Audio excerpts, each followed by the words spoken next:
official prediction and breakdown of the fight from myself, as I would say the leading Fox Sports analyst out there.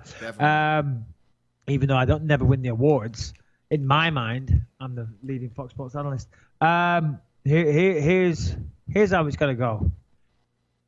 Yoel always starts strong. So he's going to come out, he's going to look to land bombs, and eventually maybe look to get a takedown. The problem is that Yoel swings wildly. He's not an accurate striker. He's not a polished striker. He's a wrestler with insane power. Okay, so with that insane power, you can get a lot of knockouts. Of course you can. He's capable of swinging or throwing a kick or throwing a flying knee and getting a knockout. Okay, he really can. So he has confidence in throwing that. But what he doesn't do, he doesn't bring his hands back to his chin to protect himself afterwards, because he's so invested in trying to get that knockout. He swings like crazy. He misses the target, and his hands just go down to his waist prior to them coming back to his chin. Okay? He's not a polished striker.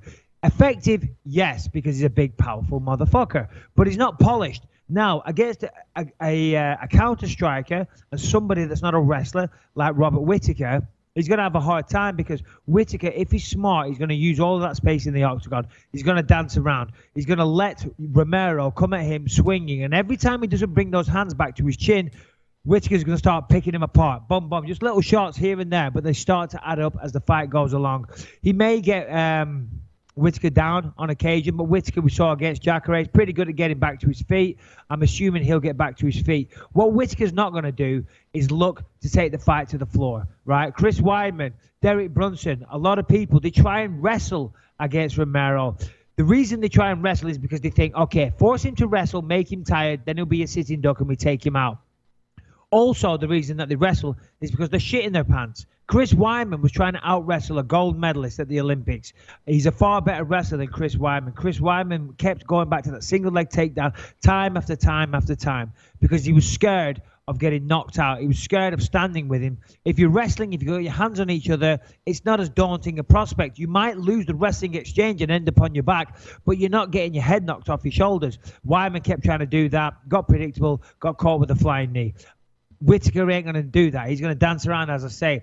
And as the fight draws on, as Romero slows down, as his punches get more and more labored, and his chin is in the air and he's breathing harder, that's when Whittaker's going to turn it on. And I think rounds 4 or 5, when Romero's really tired, that's when we'll see Robert Whittaker take him out and be the new interim champion. Whoa.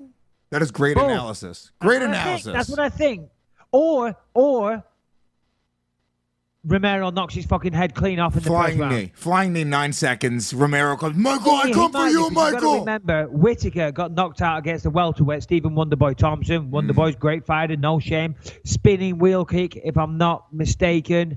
And after that, came back up to middleweight. So, could Romero knock him out? Yeah, of course he could. Of course he could. But I see, it going down, like I said a moment ago. Yeah. Who would you rather fight from like almost like a strategic? Let's say you're your coach. You're coaching Michael Bisping. Who's the guy that you want Michael Bisping to fight? Forget who you want to fight personally. Yeah, sure. Yeah, right? For me, I guess stylistically, Robert Whittaker. Robert Whittaker would be stylistically probably a better fight for me because and a better fight to train for. It's more in my skill set, my wheelhouse. That's what I do. I'm a striker. I'd beat Whittaker very, very comfortably. Also, training for it wouldn't be as much of a pain in the ass. I don't think Whittaker's a southpaw. Southpaws are always a pain in the ass.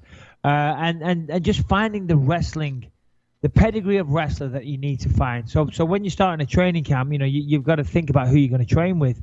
And obviously, you're fighting a guy like Romero. You need to find good wrestlers. Now, of course, good wrestlers all around, but good wrestlers that can punch, that can throw a strike and then go into the wrestling, they're kind of difficult to find, especially guys that want to come back week after week and get punched in the face.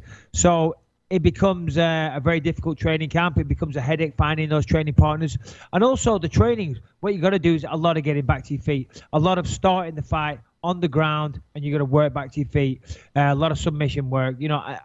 I like to throw punches. I'm a kickboxer. I'm a boxer. That's what I like to do. So when you're training for a big wrestler, it can be problematic in training camp. And then also the problem with that is that you start working on so many things to negate the wrestling, it can start to have an effect on your striking, because you go in there and all you're expecting is the guy to shoot on you. And then he doesn't shoot on you, he starts throwing punches. You're like, holy shit, you're not supposed to be doing this. You're supposed to be trying to take me down. So it becomes a big mindfuck as to what he's going to do. Whereas if you're fighting a guy that's predominantly a striker, you know what you're going to get. There isn't really going to be any surprises.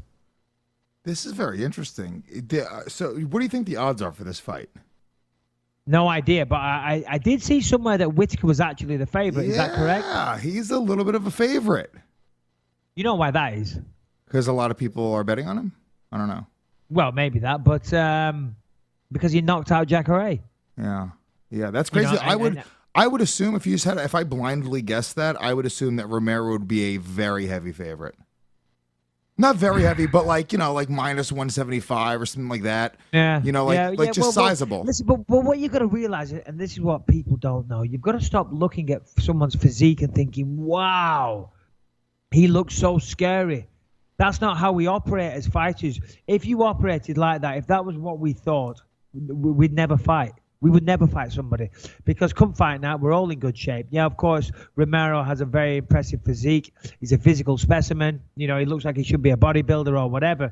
People look at that, and of course, he's got some good knockouts on there as well. Chris Weidman, one or two others. But he gasses as well. He does gas. But you've got to remember, we don't look at people and think, wow, he looks really tough. It's not like when you're at school and you look at them. We don't give a fuck. We're fighters, and we sign up to do this. We believe in ourselves. We train, So when people from the outside, they're looking at Romero thinking, wow, he looks so impressive. He's so jacked. He's so muscular. We don't think like that. Fighters should not think like that. You don't look at their appearance and judge a book by its cover. And there's no part of you. What about like reputation, or what about, win, loss is everything? Do you kind of look at every dude the same? There's just another dude standing across from you. You're going to implement your will, or do you just kind of, you have to kind of look at it case by case, because there has to be dudes that are just scarier than other dudes. Romero's a scarier dude than, I'm trying to think of somebody else at like middleweight who's just not that scary. Whittaker, he's not scary. He's Tim Nice but dim. He's like... Yeah, but I look at Whittaker's accomplishments. Like, the guy next door. You know what I mean? He looks, he's a kid. Romero does look like a big, scary, bloody, juiced out maniac, with a bloody cross on his back, going around trying to convert everybody to Christianity. He looks like a mental patient. But that said, as fighters, I remember...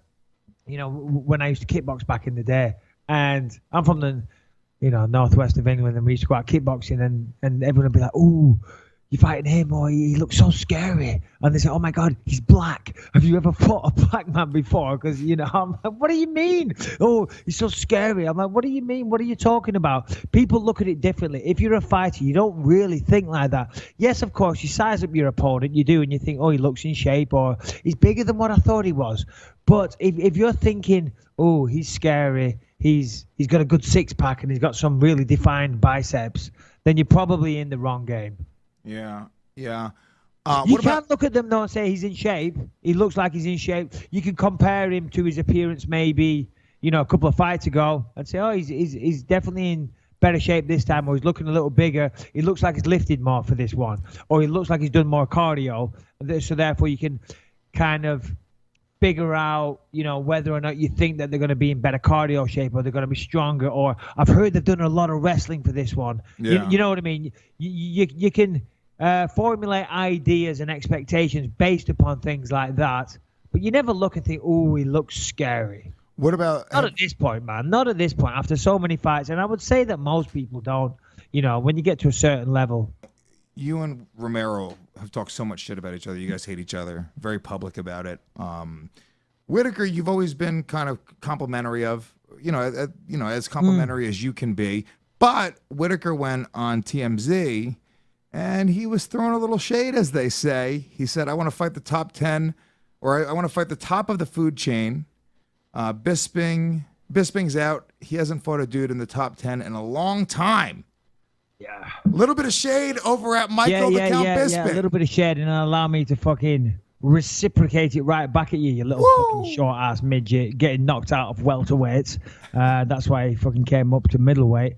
If he didn't say that shit about me in that little piece, no one would have given a damn about that. No one would have even clicked on that website, because Robert Whittaker is the most boring individual I think God ever created. I follow him on his Instagram, and listen, you know, and of course, not everybody can be charismatic and this and that, but my word, I follow quite a lot of the UFC's roster on Instagram. Is it just to hate on them?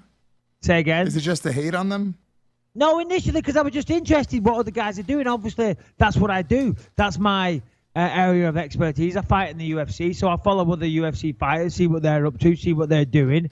But I find myself unfollowing them one by one by one, because they make me want to take a double-barrel shotgun and blow my fucking head off, because they're so boring. Yeah. And they got no charisma. Now, of course, you don't have to have charisma, but Jesus Christ, the most unnatural people ever. Don't do Instagram stories if you talk like a robot.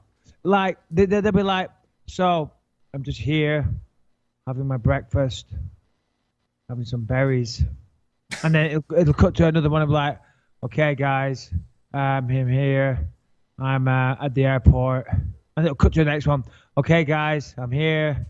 I'm having oatmeal.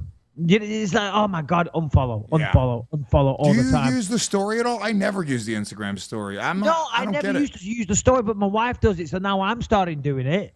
And it's and you make yours exciting. What are they going to see if they see movie stars? You know what I mean? They all think they're like presenters. Hey guys, what's up? It's your boy here. It's like, no, please don't do that. Well, you know literally what I mean? sound like me. That's how I start every video I ever do. Everybody starts with, hey guys. You know what I mean? I'm like, oh my God. It's your boy.